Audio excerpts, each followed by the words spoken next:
इस समय हम अयोध्या के उस पवित्र स्थान पर हैं जहां पर श्री राम, लक्ष्मण, भरत, शत्रुघ्न चारों भाइयों का नामकरण संस्कार हुआ था। और हमारे साथ बहुत ही ख़ास मेहमान हैं। यहाँ पर श्री राम लला सदन देवस्थान के पीठाधीश्वर श्री राघवाचार्य जी महाराज। गुरुजी बहुत धन्यवाद वक्त देने के लिए। उत्तर भारत और दक्षिण भारत का संगम बड़ा अद्भुत है, वो थोड़ा सा बताइए इस प्रकाश में कि अब राम मंदिर बन करके तैयार होने जा रहा है। जय श्री सीताराम। उत्तर और दक्षिण का संगम बड़ा ही महत्वपूर्ण इसलिए भी है कि दक्षिण में भक्ति का प्रादुर्भाव हुआ।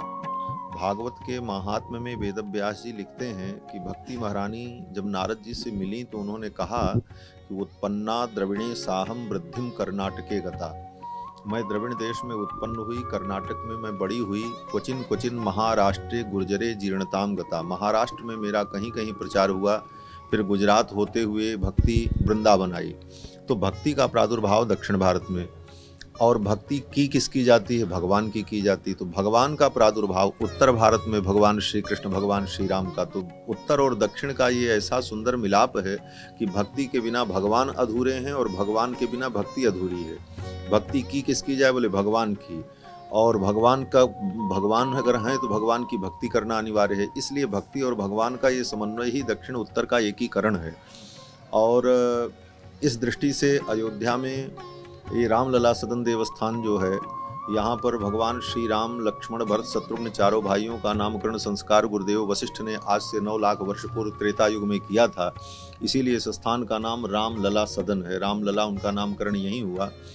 और यहाँ पर जो मंदिर विराजमान है, अभी आपने देखा दृश्य के माध्यम से, यहाँ पर बहुत प्राचीन लगभग 400 वर्ष पुराना मंदिर था, जीर्ण शीर्ण। जब मेरे अधिकार क्षेत्र में आया तो मैंने इसका जीर्णोद्धार प्रारंभ किया और मेरे मन में विचार आया, भक्ति द्रविड़ में उत्पन्न हुई और उत्तर में भगवान, तो द्रविड़ और उत्तर का एक संगम यहाँ दिखाया जाए। और यह कल्पना मेरी साकार हुई और भगवान की कृपा से द्राविड़ शैली में मंदिर का निर्माण हुआ। और यहाँ मंदिर में भगवान श्री सीतारामचंद्र जी का विग्रह विराजमान है। और यहाँ पर एक और विशेषता कि जो मंदिर में उत्सव मूर्ति विराजमान है, वो उत्सव मूर्ति लगभग 1000 वर्ष पुरानी है। दक्षिण भारत में श्री रामेश्वरम में तिरुपुल्लानी क्षेत्र में एक दर्भशयन भगवान का दिव्य देश है। वहाँ की जो मूर्ति थी, पूजा की मूर्ति, उन भगवान ने, एक स्वामी थे पार्थसारथी स्वामी, उनको स्वप्न दिया था। तब उन्होंने बैलगाड़ी पर रख करके उन विग्रहों को दक्षिण भारत से लेकर उत्तर भारत पधराए और फिर भगवान की यहाँ सेवा पूजा हो रही। तो इतना प्राचीन विग्रह यहाँ पर उत्सव मूर्ति के रूप में विराजमान है। और मंदिर के गर्भगृह में ही बगल में रंगनाथ भगवान का मंदिर भी है। यहाँ रंगनाथ भगवान अयोध्या के कुल देवता थे। रंगनाथ भगवान राम जी के कुल देवता थे, भगवान नारायण की मूर्ति। तो विभीषण जी को रंगनाथ भगवान की मूर्ति भगवान राम ने दे दी थी। उनको विभीषण जी ले जा रहे थे लंका, लेकिन वो तमिलनाडु में तिरछी में विराजमान हो गए, कावेरी के मध्य में। तो वे रंगनाथ भगवान नारायण की जो मूर्ति है वो अयोध्या के कुल देवता हैं। और अयोध्या के कुल देवता दक्षिण में जाकर के विराजमान है। यह भी अयोध्या का एक अद्भुत संबंध है। फिर मेरे मन में भावना आई कि रंगनाथ भगवान अयोध्या के कुल देवता हैं, तो क्यों न उनका भी एक विग्रह अयोध्या में स्थापित हो। तो रंगनाथ भगवान की मूर्ति भी यहाँ मंदिर में स्थापित की गई, क्योंकि राम जी के कुल देवता हैं। तो मूल गर्भगृह में राम जी विराजमान हैं और उनके बगल में दाहिने तरफ उनके कुल देवता रंगनाथ भगवान का भी विग्रह विराजमान है। लेकिन आप कैमरा लेकर के वहाँ तक नहीं जा पाए हैं, क्योंकि भीतर में धोती पहन करके ही जाने की परंपरा है, अन्यथा वह दृश्य भी आप देख सकते हैं। आपने कई सारी कथाओं में ये भी बताया है कि जो भगवान श्री राम के साथ में जो रामानुजाचार्य जी हैं, उनका दृष्टिकोण भगवान राम के प्रति क्या है। हालांकि वो भगवान लक्ष्मण के अवतार माने जाते हैं। और स्टैचू ऑफ यूनिटी जो कि भारत में, दक्षिण भारत में ही स्थापित है, प्रधानमंत्री मोदी भी वहाँ पर रहे उद्घाटन समारोह में, तो वो भी एक एकात्मता का संदेश दे रही है। वहाँ से वो भी चीज़ अयोध्या से जुड़ती है। जी, भगवान श्री रामानुजाचार्य जो पेरुम्बुदूर में जिनका प्राकट्य हुआ 1017 में, तो भगवान रामानुजाचार्य लक्ष्मण जी के अवतार हैं। आदौ जगदाधार शेषः तदन सुमित्रानंदन वेशः तदुपरि धृतहल मुशल विशेषः तदनंतर अभवत गुरुरेशा। तो भगवान रामानुजाचार्य जो शेषावतार हैं, सतयुग में ये शेष हैं, त्रेता में ये लक्ष्मण जी हैं, द्वापर में ये बलराम जी हैं और कलयुग में यही रामानुजाचार्य के रूप में प्रकट हुए। और श्री रामानुजाचार्य भगवान राम के अनुज हैं, उनका नाम ही रामानुज है। और राम की महिमा लक्ष्मण जी से और लक्ष्मण जी के सेवा कैंकर्य से भगवान की सारी लीलाएं संपन्न होती हैं। तो राम जी का लक्ष्मण जी से तो अटूट संबंध ही है। और भगवान रामानुजाचार्य ने स्वयं 18 बार अपने गुरु श्री शैलपूर्ण स्वामी से वाल्मीकि रामायण का अध्ययन किया। भगवान श्री राम के प्रति भगवान रामानुजाचार्य की जो निष्ठा है और जो उनकी श्रद्धा, जो भक्ति है, वह अद्भुत है। यही प्रमाण है कि 18 बार श्रीमद् वाल्मीकि रामायण का रामानुजाचार्य जी ने अपने गुरुजी से अध्ययन किया और रामायण के गंभीर रहस्यों को उन्होंने अनुभव किया और बाद में अपने शिष्यों को उपदेश दिया। तो भगवान श्री रामानुजाचार्य का संबंध भगवान श्री राम से अद्भुत है। और भगवान रामानुजाचार्य ने भगवान के कोदंड पाणी भगवान की सन्निधि में ही दीक्षा भी प्राप्त किया। अपने गुरुजी के साथ में जब वो कांची की यात्रा पर जा रहे थे तो रास्ते में एक जगह जंगल में कोदंड पाणी भगवान श्री राम का मंदिर था। उसी मंदिर में उनकी दीक्षा हुई थी राम जी के सन्निधि में। तो भगवान श्री रामानुजाचार्य ने राम भक्ति का जो विस्तार किया है और राम भक्ति का जो उन्होंने प्रचार किया है इस रूप में कि भगवान नारायण परब्रह्म परमात्मा श्री लक्ष्मी नारायण भगवान ही राम के रूप में अयोध्या में अवतरित हुए। तो लक्ष्मी नारायण में और राम में और विष्णु में और कृष्ण में कोई भेद नहीं है। यह अभेद और यह एकात्मकता को मान करके ही भगवान रामानुजाचार्य ने अपने सिद्धांत को पल्लवित और पुष्पित किया है और समाज में फैलाया है। महाराज जी, भगवान श्री रामानुजाचार्य जी की जो अविच्छिन्न परंपरा है उसको आप अयोध्या में जीवित रखे हुए हैं। आपकी परंपरा में और भी लोग हैं जो जीवित रखे हुए हैं। आप कहाँ से हैं और किस तरह से आपने तमिल छंदों पर अपनी पकड़ बनाई जो हम कथाओं में सुनते आए? भगवान श्री रामानुजाचार्य की परंपरा बहुत ही प्राचीन है। भगवान रामानुजाचार्य तो संप्रदाय के श्री संप्रदाय के एक उद्धारक आचार्य के रूप में उनका हम अनुभव करते हैं, परंतु यह संप्रदाय रामानुजाचार्य से भी बहुत पहले से चला आ रहा है। संप्रदाय का मतलब होता है जो अविच्छिन्न गुरु शिष्य परंपरा से मंत्र और ज्ञान और उपदेश चलता चला जाए, इसी का नाम संप्रदाय है। तो सारे संप्रदाय का मूल भगवान से ही प्रारंभ होता है। भगवान नारायण ने लक्ष्मी जी को मंत्र दिया, लक्ष्मी जी ने विश्वक्सेन जी को मंत्र दिया, विश्वक्सेन जी ने सटकोप स्वामी को मंत्र दिया, सटकोप स्वामी ने नाथ मुनि स्वामी को दिया। इस प्रकार से मंत्र की परंपरा चल करके आई और इसी परंपरा में आगे चल करके भगवान रामानुजाचार्य हुए। उन मंत्रों को रामानुजाचार्य ने प्राप्त किया, फिर उन्होंने अपने शिष्यों को दिया। इस प्रकार वह परंपरा चली। सिद्धांत, विशिष्टाद्वैत सिद्धांत और भक्ति और शरणागति का सिद्धांत श्री रामानुजाचार्य के पहले से ही प्रवर्तित था, क्योंकि दक्षिण भारत में जो आलवार संत हुए, आलवार संत में भूत योगी, सरो योगी, महद योगी, नम्मालवार, पेरी आलवार, तिरुमंगई आलवार, ये तमिल के जो महापुरुष संत हुए ये लगभग 5000 वर्ष पूर्व सब हुए। रामानुजाचार्य के काल के हजारों वर्ष पूर्व के हैं। और इन महापुरुषों ने विरह में, भगवत प्रेम में, अपनी तमिल भाषा में, मणिप्रवाल भाषा में भगवान का जो गुणानुवाद किया है, जो गायन किया है, उसको प्रबंध कहते हैं, दिव्य प्रबंध। और वो दिव्य प्रबंध 4000 दिव्य प्रबंध हैं जो दक्षिण के समस्त मंदिरों में गाया जाता है और भगवान को उसका पाठ सुनाया जाता है और वहाँ आचार्य लोग उसका अनुसंधान करते हैं। तो मूल भक्ति का सिद्धांत, शरणागति का सिद्धांत उन्हीं द्रविड़ प्रबंधों में ही प्राप्त हुआ। यही भक्ति का द्रविड़ में प्रादुर्भाव है। तो उस प्रबंध में, अब उन सारे प्रबंधों में 4000 दिव्य प्रबंध में जो सबसे पहले जिस प्रबंध का अनुसंधान किया जाता है उस प्रबंध का नाम तिरुपल्लांडु है। तिरुपल्लांडु प्रबंध का मतलब कि भगवान का मंगलाशासन, भगवान का मंगलाशासन करना, भगवान को आशीर्वाद देना, यह भक्तों की एक विशेष परिपाटी रही है।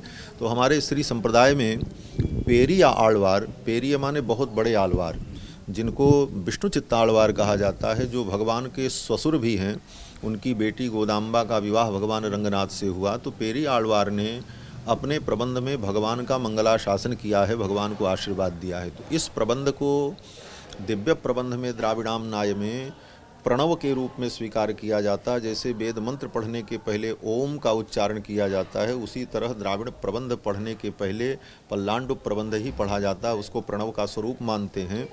तो उस प्रबंध में सर्वप्रथम श्री विष्णुचित्त स्वामी जी महाराज जिनकी स्तुति हम लोग करते हैं कि गुरुमुख मनधीत्य प्राह वेदान शेषान नरपति परिक्लिप्तम शुल्कमादातु कामः स्वसुरम अमर वंद्यम रंगनाथ साक्षात द्विजकुल तिलकम तम विष्णुचित्तम नमामि।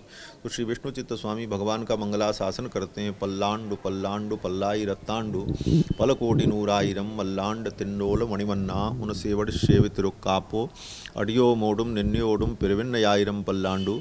इस प्रकार से उन प्रबंधों में भगवान का मंगलाशासन किया गया।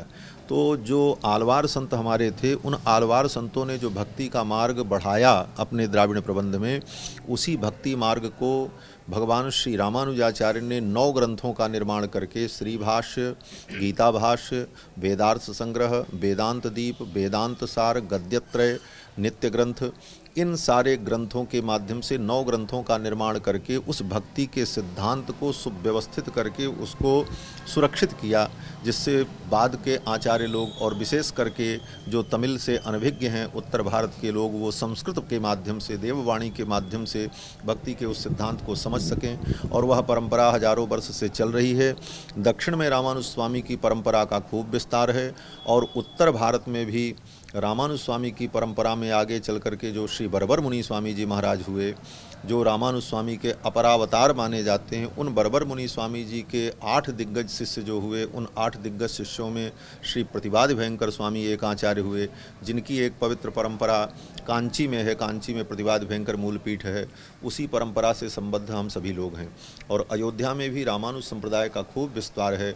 अयोध्या में श्री कौशलेश सदन पीठाधीश्वर श्रीमद् जगत गुरु रामानुजाचार्य पूज्य श्री स्वामी वासुदेवाचार्य जी महाराज, जो प्रतिवादि भयंकर परंपरा के अनुगामी हैं, और उसी परंपरा में मैं उन्हीं का कृपा पात्र शिष्य, मैं भी उस परंपरा को प्राप्त करके अपने को धन्य अनुभव कर रहा हूँ।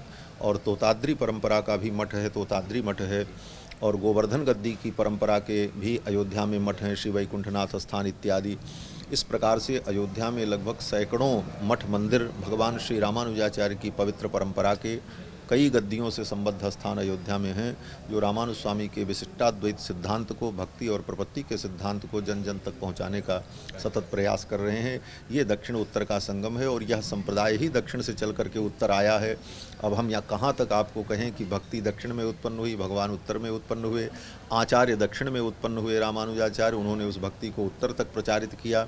और उत्तर तक ही नहीं, उत्तर में अंतिम सुदूर उत्तर नेपाल तक श्रीरंगम करिशैल मज्जन गिरिम शेषाद्र सिंहाचलम श्री कूर्मम पुरुषोत्तमम च बदरी नारायणम नैमिषम श्रीमद्वारवती प्रयाग मथुरा अयोध्या गया पुष्करम सालग्राम निवासिनो विजयते रामानुजोयम मुनि। तो रामानुज मुनि ने इन समस्त क्षेत्रों में भ्रमण करके 120 वर्षों तक इस धरामंडल पर रहकर उन्होंने भक्ति का पूरे भारतवर्ष में जो है प्रचार किया। और आज भी उनकी परंपरा का निर्वाह लोग कर रहे हैं और लोगों का कल्याण हो रहा है। सिर्फ एक अंतिम सवाल, मुझे ध्यान आता है जब प्रधानमंत्री नरेंद्र मोदी मुक्तिनाथ की यात्रा पर थे, वहाँ पर भगवान श्री रामानुजाचार्य जी का दर्शन हमने वहाँ पर उनकी मूर्ति स्वरूप में भी किया। भगवान ने वहाँ की भी यात्रा की, मुक्तिनाथ नारायण नेपाल। उसके बाद हमें ये भी बहुत कम लोगों को पता होगा कि आपने स्वयं काशी में अध्ययन किया और आप गोल्ड मेडलिस्ट हैं, पीएचडी की उपाधि आपके पास है। लेकिन विशिष्टाद्वैत और अद्वैत का, भगवान शंकराचार्य का अद्वैत सिद्धांत, इसको अगर आप सरल भाषा में हमारे दर्शकों के लिए समझा पाएं कि दोनों में मूल अंतर क्या है और कैसे दोनों परंपराएं अवच्छिन्न रूप से भारतवर्ष में एक साथ चल रही हैं। बहुत ही सुंदर प्रश्न किया है। प्रश्न तो बहुत ही गंभीर है और इसको स्पष्ट करने के लिए बहुत सारे शब्दों की आवश्यकता है, परंतु सीमित शब्दों में हम यही कहेंगे कि जो सनातन धर्म का मूल ग्रंथ वेद है, वेद के 2 भाग हैं, एक पूर्व भाग, एक उत्तर भाग। पूर्व भाग में कर्मकांड का वर्णन है और उत्तर भाग में ब्रह्म का निरूपण, परमात्मा का निरूपण है, जिसको वेदांत कहा जाता है। तो वेदांत की व्याख्या करने के लिए, उपनिषदों के मंत्रों का समन्वय करने के लिए, उसके अर्थ को स्पष्ट करने के लिए महर्षि वेदव्यास ने ब्रह्मसूत्र की रचना की। उस ब्रह्मसूत्र कहा जाए, वह वेदांत की कुंजी है। उसी कुंजी से वेदांत की उपनिषद का ताला खुलता है, जिससे रहस्य प्रकट होते हैं। तो सूत्र रूप में वेदव्यास जी ने जो ब्रह्मसूत्र की रचना की है, 545 सूत्रों की रचना उन्होंने जो की है, उसी को वेदांत कहा जाता है, ब्रह्मसूत्र कहा जाता है। अब उस ब्रह्मसूत्र के आधार पर आचार्यों ने तत्व निर्णय करने का प्रयास किया और परमात्मा की कृपा से भगवत कृपा से अपने तपोबल से भगवान शंकराचार्य ने उस ब्रह्मसूत्र का जो अर्थ किया, ब्रह्मसूत्र का अर्थ करते हुए उनको जो अनुभूति हुई, उनका जो अपना अनुभव रहा, उस अनुभव के आधार पर उन्होंने अद्वैतवाद की स्थापना की। और वह स्थापना, यह कहा जाए, अद्वैतवाद की विचारधारा भी पहले से थी, भगवान शंकराचार्य ने उसको पोषित करके एक व्यवस्थित रूप प्रदान किया। तो भगवान श्री शंकराचार्य को जो भाव अनुभव हुआ उसका नाम अद्वैतवाद है। अद्वैतवाद का मूल अर्थ यही है कि जीव और ब्रह्म में भेद नहीं है, जीव और ब्रह्म एक ही हैं। अविद्या के कारण, अज्ञान के कारण वह अपने को जीव मान बैठा है, तो ब्रह्म जीव में भेद नहीं है।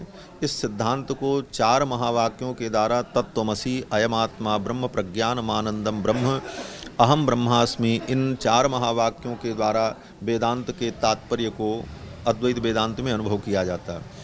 और दूसरी बात, अद्वैत वेदांत में ब्रह्म को निर्गुण, निराकार, निर्विकार, शुद्ध, बुद्ध, मुक्त, कूटस्थ ब्रह्म के रूप में अनुभव किया जाता है, जो ज्ञान स्वरूप है और वो विभु है। तो इस प्रकार से जीव और ब्रह्म का अभेद और परमात्मा के निर्गुणत्व का प्रतिपादन, ये मूल सिद्धांत अद्वैतवाद का है। लेकिन उनके यहाँ 2 सिद्धांत, एक पारमार्थिक सत्ता, एक व्यवहारिक सत्ता। तो पारमार्थिक सत्ता में ब्रह्म अद्वैत अखंड एकमात्र ब्रह्म तत्व ही है, और ब्रह्म के अतिरिक्त माया इत्यादि जो है वो मिथ्या है, ब्रह्म सत्यम जगन मिथ्या।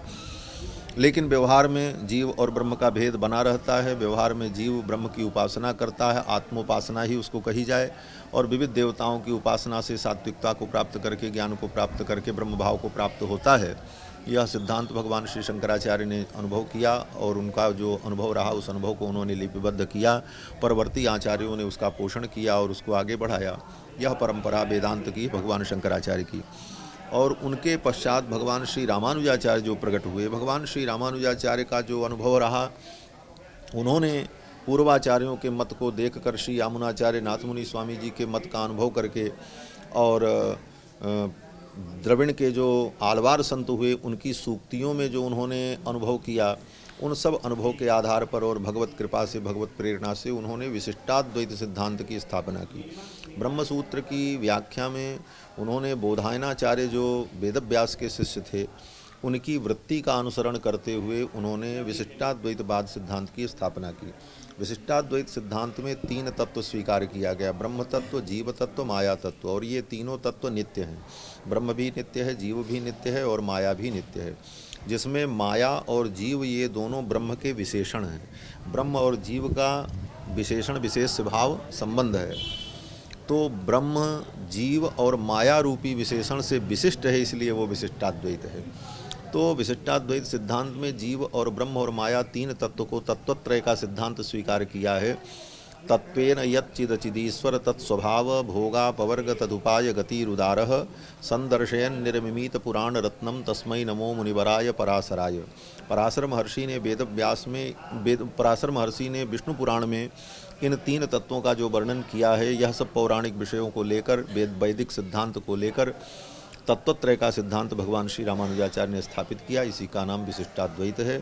और विशिष्टाद्वैत मत में जीव सदा भगवान का दास है, दासभूता स्वतः सर्वे ह्यात्मनः परमात्मनः। जीव कभी ब्रह्म नहीं हो सकता, और जीव भगवान के चरणों की भक्ति करके, आत्मसमर्पण करके, भगवान के नित्य लोक को, वैकुंठ को प्राप्त करके सदा सदा के लिए सुखी हो जाता है, और समस्त दुखों से उसकी निवृत्ति हो जाती है, सारे दुख उसके समाप्त हो जाते हैं। तो यह वैकुंठ की प्राप्ति, भगवत पादारविंद की प्राप्ति ही मोक्ष है। और वहाँ भी वैकुंठ में भगवान के चरणों में पहुंचकर वह जीव भगवान की प्रसन्नता के लिए कैंकर्य करता है, भगवान की सेवा करता है। यही जीव का धर्म स्वीकार किया भगवान श्री रामानुजाचार्य ने। और भगवान श्री राम भक्तों की भावना के अनुरूप फिर से प्राण प्रतिष्ठित हो, हालांकि वो तो अनित्य हैं, हमेशा ही रहते हैं। उस पर चलते चलते आपका अपना विचार। भगवान श्री राम, ये अयोध्या ही राम जी का स्वरूप है। अयोध्या च परब्रह्म सरयू सगुण पुमान तन्निवासी जगन्नाथ सत्यम सत्यम बदाम्यहम।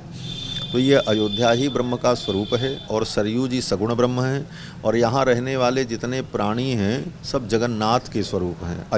अयोध्यावासिनः सर्वे जगन्नाथस्य मूर्तयः। अयोध्या की जो प्रजा है ये जगन्नाथ का ही स्वरूप है। तो अयोध्या अपने आप में सदा परिपूर्ण है, नित्य प्रतिष्ठित है, और नित्य इसकी महिमा है।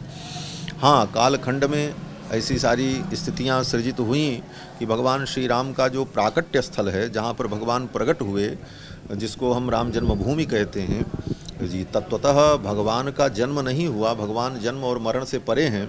माँ कौशल्या के सामने उसी स्थान पर जहाँ आज राम जन्मभूमि है, वहाँ पर परब्रह्म परमात्मा भगवान सच्चिदानंद भगवान श्रीमन्नारायण ही शंख चक्र गदा पद्म धारण किए हुए दिव्य तेजोमय माँ कौशल्या के सम्मुख प्रकट हो गए। जब प्रकट हो गए तब माँ कौशल्या ने कहा कि आप आए हैं, तो भगवान ने कहा हम पुत्र बनने आए हैं आपके। तब माँ कौशल्या ने कहा आप पुत्र बनने आए तो पुत्र जैसे बन जाइए। तब सुनि बचन सुजाना रोदन ठाना होए बालक सुरभूपा। तब भगवान बालक बन गए। यही भगवान का जन्म माना जाता है, इसी को प्राकट्य कहें, भगवान का जन्म कहें, वही जन्मस्थली है। तो सर्वप्रथम भगवान जहाँ इस पृथ्वी पर अयोध्या की उस भूमि पर प्रकट हुए चतुर्भुज रूप में, वही भगवान की जन्मस्थली है और वही राम जन्मभूमि है, और वहाँ पर मंदिर का निर्माण हो रहा है। तो वह भूमि ही भगवान का स्वरूप है, वहाँ भगवान सदा नित्य निवास करते हैं, आज भी हैं। लेकिन कालखंड में वहाँ मंदिर टूट गया था, विधर्मियों के द्वारा तोड़ा गया, और पुनः 500 वर्षों बाद 5 लाख राम भक्तों के प्राण की आहुति पड़ने के बाद ये मंदिर प्राप्त हुआ है। इतने संघर्ष के बाद अब वहाँ भव्य मंदिर का निर्माण हो रहा है, और 22 तारीख को भगवान वहाँ मंदिर में प्रवेश करेंगे, और विधि विधान पूर्वक वैदिक विधि से भगवान की प्राण प्रतिष्ठा होगी विग्रह की, और फिर भक्तों को दर्शन प्राप्त होगा। और ये अयोध्या के लिए और पूरे विश्व के लिए बहुत ही मंगलमयी बेला है। भगवान अपने निज मंदिर में प्रवेश करेंगे, और एक भारत का बिखरा हुआ गौरव फिर जो है सुसज्जित हुआ। यह हमारे हिंदू समाज के लिए, सनातनियों के लिए और मानवता के जो पोषक हैं ऐसे लोगों के लिए भी ये बहुत ही आनंद का क्षण होगा। बहुत बहुत धन्यवाद महाराज जी। और मुझे लगता है कि 22 जनवरी के दिन, हालांकि यहाँ तो नित्य उत्सव रहता ही है इस प्रांगण में, लेकिन उस दिन और भी विशेष उत्सव हमें देखने को जरूर मिलेंगे। आपका बहुत बहुत धन्यवाद देने के लिए। तो जिस तरह से आप देख रहे हैं कि अयोध्या में श्री संप्रदाय, जिससे जैसा कि महाराज जी ने बताया कि श्री रामानुज भगवान और बाद और रामानंद भगवान, उन्हीं की परंपरा में ज़्यादातर संत, ज़्यादातर मठ मंदिर यहाँ पर स्थापित हैं, और सभी लोग उत्सुकता से प्रतीक्षा कर रहे हैं 22 जनवरी का, जब भगवान श्री राम लला अपने नए प्रांगण में, अपने नए भवन में फिर से पुनः प्राण प्रतिष्ठित होंगे। कैमरामैन रमाकांत शर्मा के साथ अजय मिश्र, डीडी न्यूज़, रामकोट, अयोध्या। भैया